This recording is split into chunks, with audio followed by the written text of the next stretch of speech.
अस्सलाम वालेकुम व्यूअर्स, मैं हूं अदील मंसूर। आज मैं आपसे बात करूंगा बारले यानी जौ की रोटी के फ़वाइद के बारे में। और ये हमारे नबी सल्लल्लाहु अलैहि वसल्लम के दौर में सबसे ज़्यादा खाई जाने वाली रोटी थी और ग़िज़ाओं में से एक थी। लेकिन अगर आपने हमारे चैनल को सब्सक्राइब नहीं किया, सब्सक्राइब कर लीजिए, बेल आइकन को प्रेस कर दीजिए।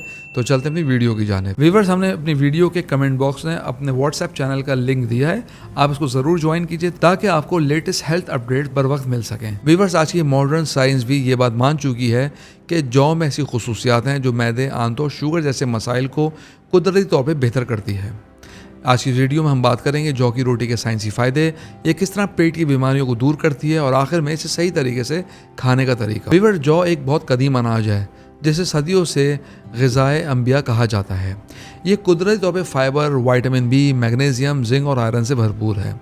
साइंटिफिक फैक्ट्स की बात करें तो इसमें मौजूद बीटा ग्लूटेन फाइबर हमारे जिस्म में शुगर को आहिस्ता आहिस्ता जज़्ब करती है, जिससे न सिर्फ ब्लड शुगर लेवल कंट्रोल रहता है बल्कि हम देर तक भरा हुआ महसूस करते हैं।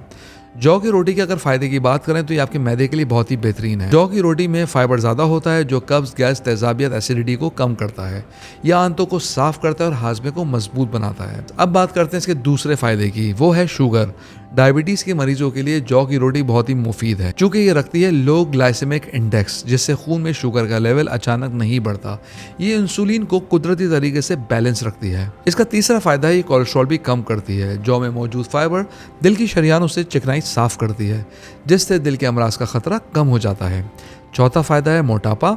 जौ की रोटी खाने के बाद देर तक भूख नहीं लगती, लिहाजा वज़न घटाने वालों के लिए बेहतरीन ग़िज़ा है। पांचवा फ़ायदा है ये आपकी हड्डियों और आपकी जल्द के लिए, चूँकि इसमें मौजूद है जिंक, कैल्शियम और सेलेनियम जो हड्डियों को मजबूत करते हैं और जल्द को कुदरती नरमी और चमक देते हैं।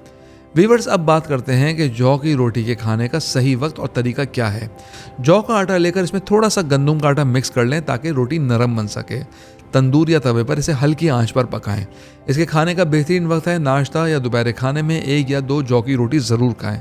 रात में अगर हाजमा कमज़ोर हो तो इस्तेमाल ना करें। पानी का इस्तेमाल ज़्यादा से ज़्यादा कीजिए ताकि फाइबर बेहतरीन जज्ब हो सके। साइंसदानों के मुताबिक जौ में मौजूद है बीटा ग्लूकेन फाइबर जो रोज़ाना 3 ग्राम इस्तेमाल करने से तकरीबन कोलेस्ट्रॉल 10% तक नीचे आ सकता है, जबकि 6 हफ्ते तक रोज़ाना जौ खाने से शुगर लेवल में नुमाया कमी देखी जा सकती है। व्यूअर्स, जौ की रोटी इस्तेमाल करने के बाद अगर आपको एसिडिटी का प्रॉब्लम हो तो आप होम्योपैथिक मेडिसिन नक्सवामी का 30 पावर में ले सकते हैं, जो खाने के बाद बदहजमी, डकार, सीने की जलन में बहुत ही मुफीद है।